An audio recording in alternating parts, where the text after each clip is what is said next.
வணக்கம். ஆகாஷ்வாணி புதுச்சேரி செய்தி சுருக்கம் வாசிப்பவர் செங்கேனி பழனி.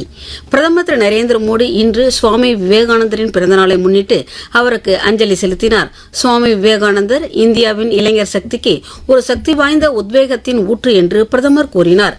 தேசிய இளைஞர் தினத்தை முன்னிட்டு இப்புனிதமான தருணம் அனைத்து குடிமக்களுக்கும், குறிப்பாக இளம் தோழர்களுக்கும் புதிய வலிமையையும் புதிய தன்னம்பிக்கையையும் கொண்டுவர வேண்டும் என்று பிரதமர் வாழ்த்து தெரிவித்துள்ளார். சாலை கட்டமைப்பு பணியில் இந்திய தேசிய நெடுஞ்சாலை ஆணையம் 4 கின்னஸ் சாதனைகளை படைத்துள்ளது.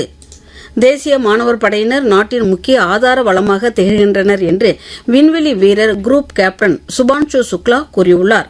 புதுடெல்லியில் குடியரசு தின அணிவகுப்பில் பங்கேற்கும் என்சிசி மாணவர்களின் முகாமிற்கு சென்று அவர்களுடன் கலந்துரையாடிய பின்னர் செய்தியாளர்களிடம் பேசிய அவர், தமது விண்வெளி பயணத்தின் விவரங்களை அறிந்து கொள்வதில் இந்த மாணவர்கள் மிகுந்த கவனம் செலுத்தியதாக குறிப்பிட்டார். புதுச்சேரி கிராமப்புற ஆதி திராவிடர் மக்களுக்கான 4 நாள் நவீன கோழி வளர்ப்பு பயிற்சி வகுப்பு வரும் 19ஆம் தேதி முதல் 22ஆம் தேதி வரை நடைபெறவுள்ளது.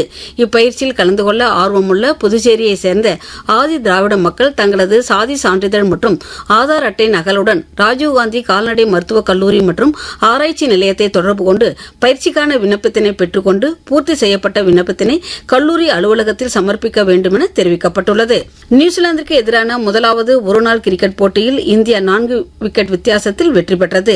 வதோதராவில் நடைபெற்ற இப்போட்டியில் முதலில் களமிறங்கிய நியூசிலாந்து அணி நிர்ணயிக்கப்பட்ட 50 ஓவரில் 8 விக்கெட் இழப்பிற்கு 300 ரன் எடுத்தது.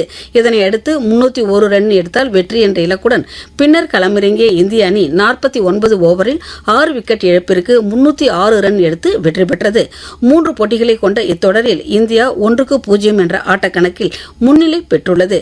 இரண்டாவது போட்டி வரும் புதன்கிழமை ராஜ்கோட்டில் நடைபெறுகிறது. இத்துடன் இந்த செய்திச் சுருக்கம் நிறைவு பெறுகிறது.